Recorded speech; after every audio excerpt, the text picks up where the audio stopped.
Jemaat dan sahabat yang dikasihi Tuhan Yesus Kristus, salam jumpa di hari yang penuh berkat yang Tuhan anugerahkan kepada kita. Harapan saya kita semua dalam keadaan baik dan sehat. Sebelum kita mendengarkan firman Tuhan, marilah kita berdoa. Damai sejahtera Allah yang melampaui segala akal, itulah yang memelihara hati dan pikiranmu di dalam Kristus Yesus Tuhan kita. Amin. Firman Tuhan bagi kita pada hari ini tertulis dari kitab Habakuk pasal 2 ayat 20. Tetapi Tuhan ada di dalam bait-Nya yang kudus. Berdiam dirilah di hadapannya, ya segenap bumi. Demikian firman Tuhan. Kita bersyukur oleh anugerah dan kasih Tuhan kita diberikan kesempatan menikmati hari baru, dan kita imani bahwa berkat Tuhan selalu baru setiap pagi. Tema renungan kita pada hari ini adalah berdiam dirilah di hadapan Tuhan. Berdiam dirilah di hadapan Tuhan. Menarik jika kita membaca secara keseluruhan kitab Nabi Habakuk yang terdiri dari 3 pasal. Secara garis besar dalam kitab ini Habakuk mengeluh karena dia merasa bahwa Tuhan tidak cepat menanggapi atau menjawab pergumulan yang dihadapi bangsa, yaitu kekejaman dan ketidakadilan di Yehuda. Habakuk menjadi bertambah bingung lagi ketika Tuhan mengatakan bahwa hukuman terhadap Yehuda akan dilaksanakan oleh pasukan Babel. Bagi Habakuk, jalan keluar ini di luar pikirannya, di luar apa yang ia sangkakan, karena bagi dia perilaku orang Babel itu lebih buruk daripada orang Yehuda. Lalu mengapa Tuhan memakai Babel untuk menghukum atau mengingatkan orang Yehuda akan kesalahan yang mereka lakukan? Walaupun pada akhirnya Habakuk akhirnya paham bahwa Allah akan menghukum orang sombong termasuk Babel. Tetapi memang cara Tuhan itu sulit untuk kita pahami dengan kedangkalan atau pemikiran kita yang terbatas.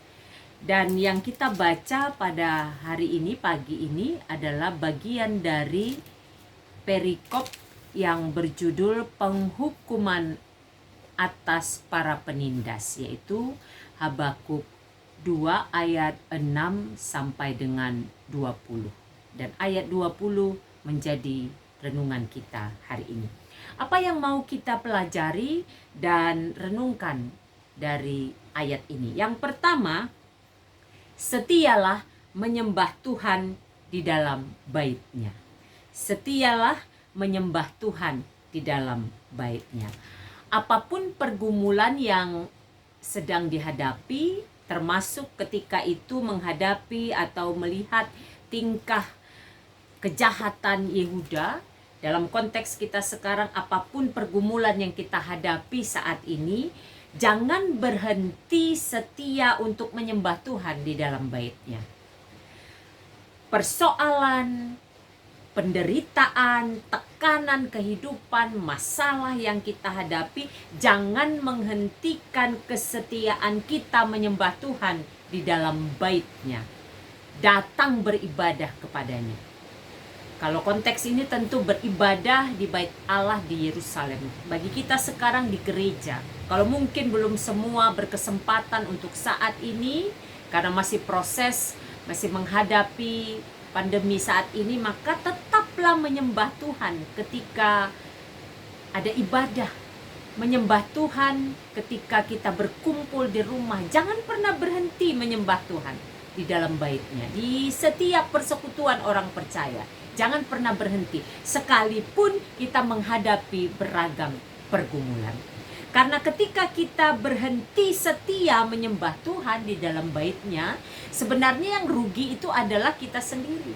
Ketika kita berhenti setia menyembah Tuhan, mengikuti ibadah di gereja, mengikuti ibadah mungkin melalui live streaming, mengikuti persekutuan di dalam persekutuan apapun yang bisa kita ikuti, atau mungkin di rumah tangga kita melalui sebuah keluarga, ketika kita berhenti karena pergumulan, beban berat, penderitaan yang kita alami, sesungguhnya kita yang rugi.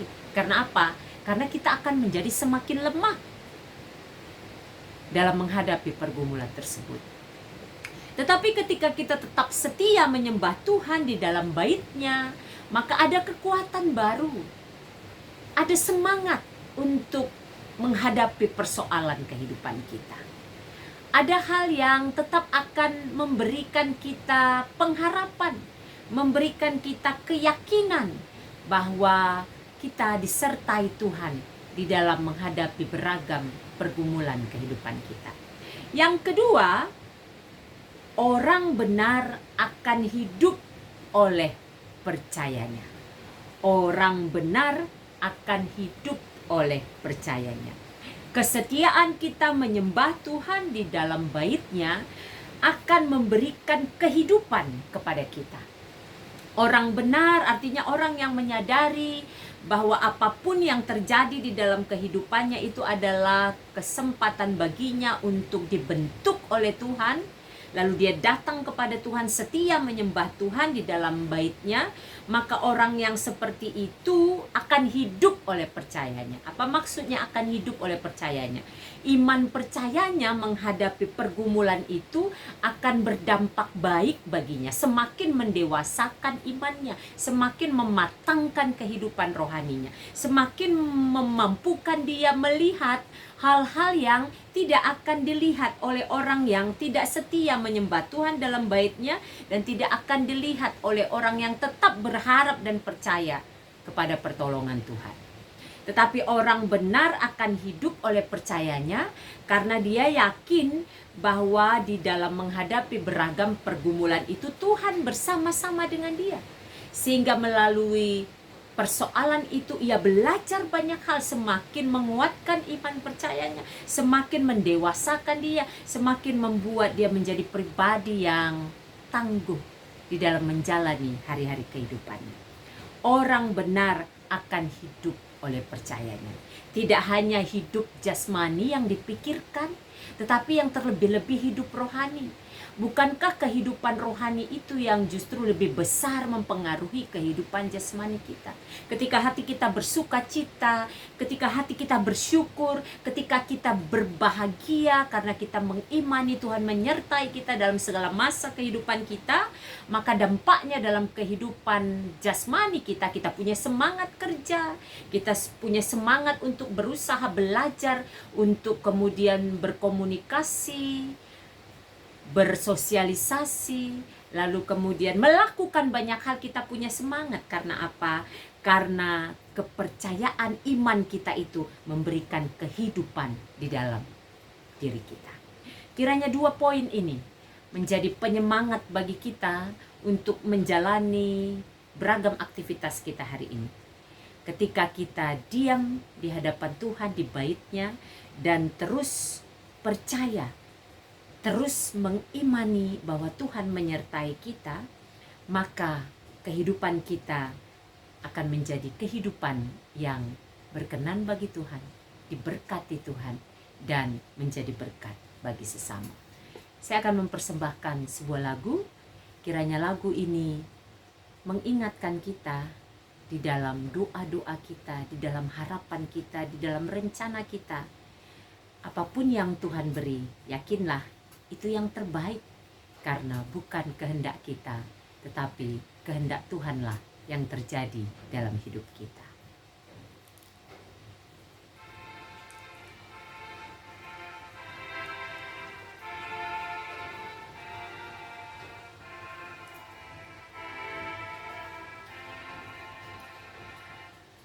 Apa juga yang kau timbang baik untuk hidupku, biar aku pun setuju dengan maksud hikmat-Mu, menghayati dan percaya walau hatiku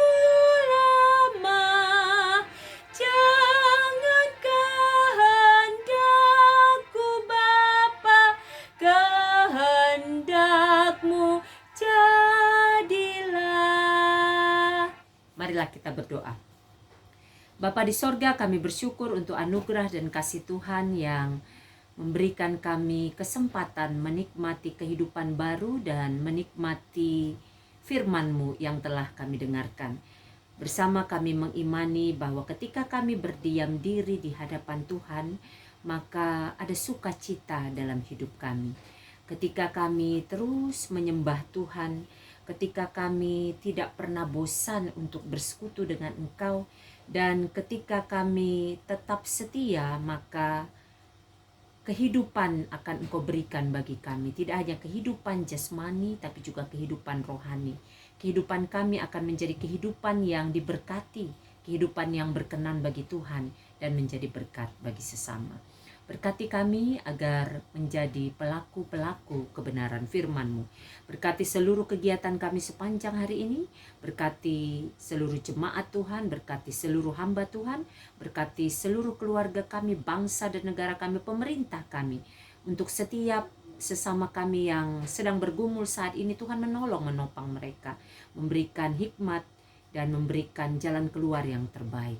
Terima kasih Bapa. Kami serahkan seluruh kegiatan kami sepanjang hari ini ke dalam tangan pengasihan-Mu. Berikan kami hikmat agar apa yang kami lakukan boleh berkenan bagi Tuhan. Di dalam nama Yesus kami bersyukur dan berdoa. Amin. Selamat beraktivitas, sehat, semangat, dan sukacita senantiasa di dalam penyertaan Tuhan. Tuhan Yesus memberkati.